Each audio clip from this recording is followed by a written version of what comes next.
Welcome to Good Calls with Dean Blandino, a production of iHeartRadio. Let's clean up week 6 and let's go. Look, everybody was talking about Monday night, right? Lions, Packers, primetime Monday night. A lot to kind of break down, but we've been consistent with these tweets, the social media, presence. Typically, it's been Thursday night tweets, but let's go with a little Monday night tweets. What do you got first, Travis? Yeah, Clay Matthews, he said the storyline for the 2019 season continues to be the refs' inability to make the accurate and correct calls week in and week out. Al Riveron continues to blindly side with his refs, and the current status quo. Something must change, zero accountability, and then he throws in a hashtag that I'm not sure what this is. Hashtag through the wire. Yeah, I don't know what that. I mean, I remember the Shaka Khan song "Through the Fire," but I don't remember what "Through the Wire" is. Am I showing my Wyoming here? I don't know. We'll look that up. But okay, so not good for Clay in terms of his interaction with the league. Was fined. You can't criticize the officiating, publicly criticize the officiating. You can do it all you want privately, but not publicly. And he was fined $12,500. Lions head coach Matt Patricia was a little more diplomatic. What did Coach Patricia say after the game? Yeah, he went with a little coach speak, and this is what he has to do. He said, "We didn't do enough to win. The plays that mattered aren't the ones everyone is talking about. I'm not asking anyone to help us win the game. It's not the refs, it's us." End quote. And I think that's kind of the right response. Look, we get it.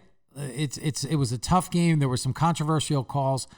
They all felt like they all went against the Lions. The Lions lose a 1-point game, so obviously everybody wants to talk about the officiating. Let's just quickly break down. Look, there were 2 illegal hands to the face calls in that game, both on Trey Flowers, both on third downs that extended drives, and he was going up against David Bakhtiari.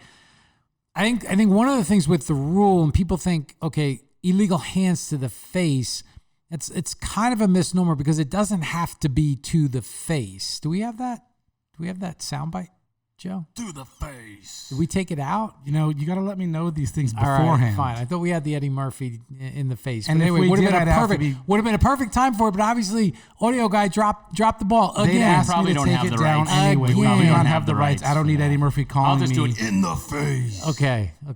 So there you go. So double it up. All right, you don't got to do it twice. But so the bottom line is it's head neck area, and it's contact that is either prolonged to the head neck area or contact that is forcible that to the head neck area, and so neck is part of it, and the contact it was near the collar. The head goes back. It happens at full speed. The official has to make a split-second decision.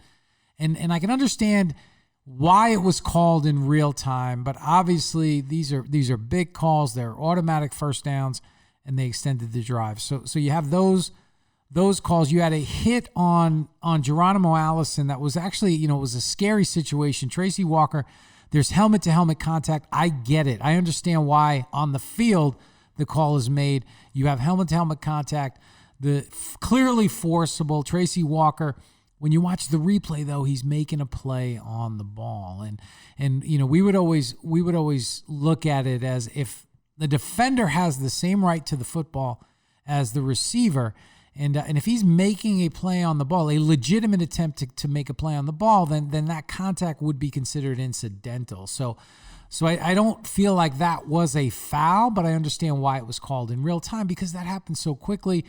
And in all of this, we get the benefit of slow motion replay and multiple angles.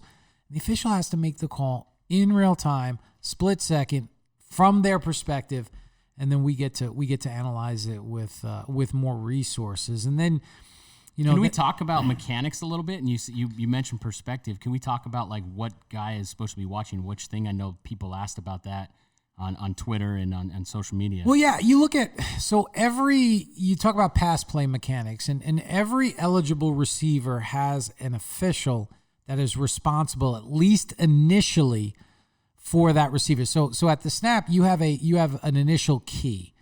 And based on the formation, and typically, so you have a deep wing official. That's an official that is on the sideline, that is about 20 yards downfield. It's either the field judge or the side judge. They will have the widest receiver in the formation on their side of the field. That's where they start. But obviously, receivers don't necessarily run routes right up the field. There's crossing routes, there's different things. So sometimes there can be a switch. There could be a switch. The back judge is in the middle of the field. The back judge many times has the tight end.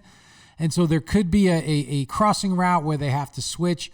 And so there's a lot of times where the officials will go to a zone concept. So it's man, zone, ball. That's what they teach the officials. So you start with your man, then you go to a zone, and then when the ball is in the air, you should go to where the ball is going.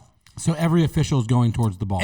Not every official, but every official, the downfield officials, especially to that side of the field. If we're talking about if it's on that one side of the field, you're going to go to the football. So you should have multiple sets of eyes on that play.